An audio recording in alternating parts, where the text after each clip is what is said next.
tonight outside of the Supreme Court and across major U.S. cities and all around the country as protesters rally against Justice Samuel Alito's first draft decision that would, if it becomes official, overturn abortion rights decision Roe v. Wade. This was a draft that was leaked to Politico reporters, and it has caused a firestorm.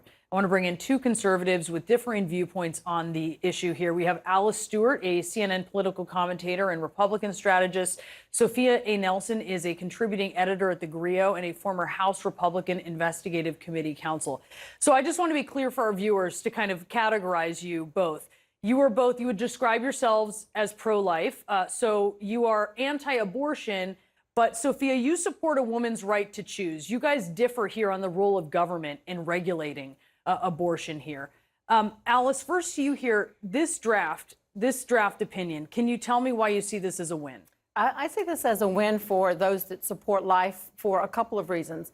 This protects the sanctity of life and the life of unborn children. And Republicans and social conservatives have been fighting for this for years, for decades. I've been in the fight with regard to protecting life. And what this does, this takes the decision of pro-life out of the hands of 9 unelected judges and puts it back in the state level, in the hands of the people, where this decision actually should be made. And that's a really important distinction. We are hoping that what this draft opinion is actually does become true and puts the decision back to the states. And keep in mind, this is not going to turn out to be a blanket ban across the country. We have several states that have protections for abortions in place and others that do have protections, abortion bans in place. So this will be decided at the state level as we move forward. And again, this is not a binary choice. There are a lot of options. Women are not forced to either have an abortion or take a child to term and raise this child. There are many programs out there, and social conservatives have crisis pregnancy centers that help women before, during, and after the birth of a child. So they are not alone, and this is not a binary decision. And those are factors that need to be taken into consideration. We'll talk about that element in just a moment here, but what do you think, Sophia? Well, I see it a little bit differently. I think that you can be pro-life and pro-liberty. And here's my challenge. First of all, Roe versus Wade has been decided for 50 years. It's a precedent. It is settled case law.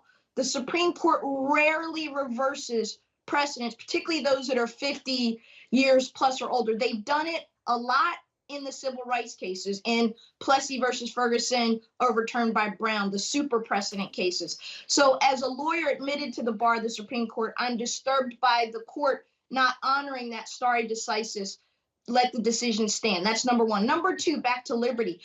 Alice is a wonderful woman, a friend. We're both pro-life, but here's what I see.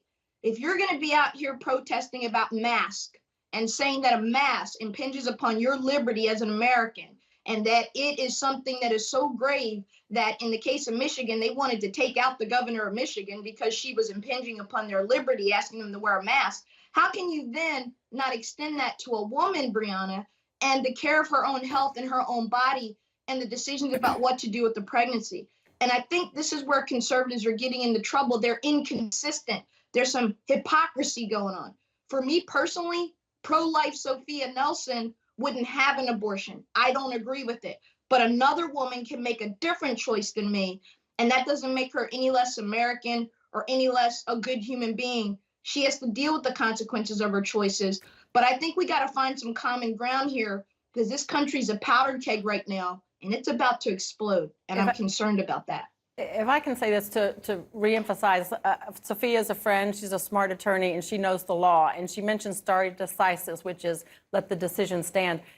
Justice Alito addressed that in this opinion, where they applied the principles of stare decisis, but they also applied the law and made the decision based on that. And it's quite clear in his opinion that what they did is they looked at the actual Constitution and they saw there is no reference directly to abortion in the Constitution. And therefore, Roe is egregiously wrong from the start. That's why they made this decision.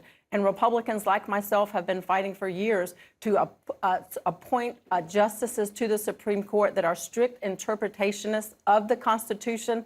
That's what they're doing. They're looking at the Constitution and applying the law on that basis. And for that matter, Hey, Brianna. then Roe v. Wade should be overturned.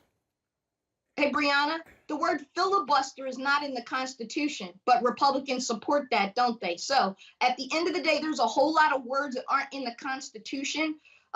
If I were back 200 plus years ago, I'd be 3/5 of a person. Thank God the Constitution lives, breathes, and expands and grows with the times. We're in the year 2022. Are we really telling women you're going to go back to unsafe procedures? Because guess what? Women are going to have abortions. They're going to do it. And they're not going to just go cross state lines because only rich women or upper middle class women like Alice and myself can do something like that. That's not something everybody else can do. So I think, again, we have to strike some type of balance here. This is a draft opinion. We'll have to wait and see what the final document looks like and who supports it. I don't know if it's going to be a concurrent. It's going to be 5-4-6-3. I don't know what it's going to be. We'll have to wait and see. I'm so glad to have a discussion, a robust discussion with you guys about this issue. And there's so much more ahead as well. Sophia, Alice, thank you to you both. Thank you.